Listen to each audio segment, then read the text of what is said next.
Hi everyone, welcome to my channel.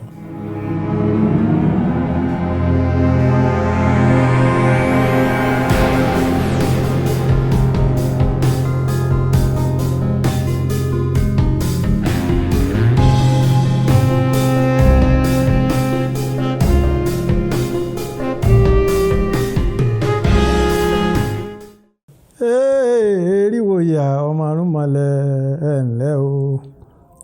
Ọdún ní ni wọ́n pìsà orí ẹ̀mí ìwọ̀n àpàjọba ẹ̀pà wọ́dọ̀ o.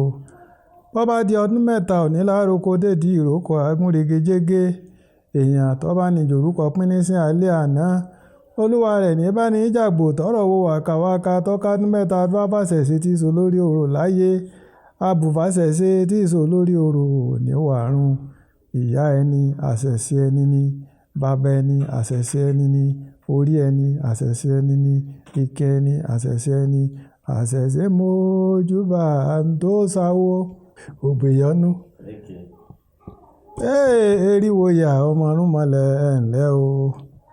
Wọ́n ń lu bíní ní òde bíní, wọ́n ń lu àràn kẹ̀kẹ̀kẹ̀ ní mòrìṣà, wọ́n ń lu kékèjì nílé ìṣẹ́rímọ́lé. Àfi bójúmọ́ ọ̀bá mọ́ ńlarọ̀ ní màjíà òní tẹ̀pá òṣòro dẹ́jáko. Àdúrà fún ọlọ́mọ àjíwìnkùn, àdúrà fún ọlọ́mọ àjírẹ́rìn-ín. Àwọn méjèèjì ń tọ̀run bọ̀ wáyé ẹbọ wọ́n ní kí wọ́n ó ṣe. Ó ní ọ̀rọ̀ tèmi ọgbà wìnkùn ẹ̀bá jẹun gbogbo èyọ́nú mú mi. Èdè Ọ̀yọ́ ọjọ́ tẹ̀gbá, èdè Ẹ̀gbá ọjọ́ tọ̀yọ́, bégùn bá ń fẹ́gùn, bẹ́yọ̀ bá ń fẹ́yọ̀ wọn afúnjọra wọn dúfá fún Ọ̀rúnmìlà bọ́ ọmọ kédèkédè kiri kálé ayé. Wọ́n ní bọ́ bá kọ wọ́n ní òní mọ̀, Ọ̀rúnmìlà lóhùn wọ́n mọ̀ ọlọ́gbọ́n ní òpè kó wọ́n gbọ́ fábí tara wájú. Ó ní mọ̀ ní òpè kó wọ́n mọ̀ fábí tèrò ẹ̀yìn.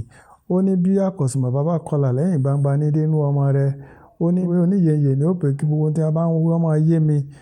Edé ní òpè kó dé sí mi nínú. Ẹja sùn ní òpè kó máa sọ sí mi lọ́kàn. Ó ní bí a bá bẹ́ ọ̀gẹ̀dẹ̀ láàárọ̀ kó tó dìrọ̀lẹ́ a máa yọ gbogbo ohun tí mo bá ń kọ́. Ìyèré ló ní kó máa yé mi yékéyéké. Eriwo ìyá ọmọ arúnmọlẹ̀ ẹ ǹlẹ́ o. Ọdún ní ni wọ́n pìsà orí ẹ̀mí ìwọ̀n àpàjọba ẹ̀pà wọ́dọ̀ o. Bọ́ bá di ọdún mẹ́ta òní lároko dédìí ìrókò agúnregejége èèyàn tó bá ní jòrúkọ pínní sí alẹ́ àná. Olúwa rẹ̀ ní bá ní.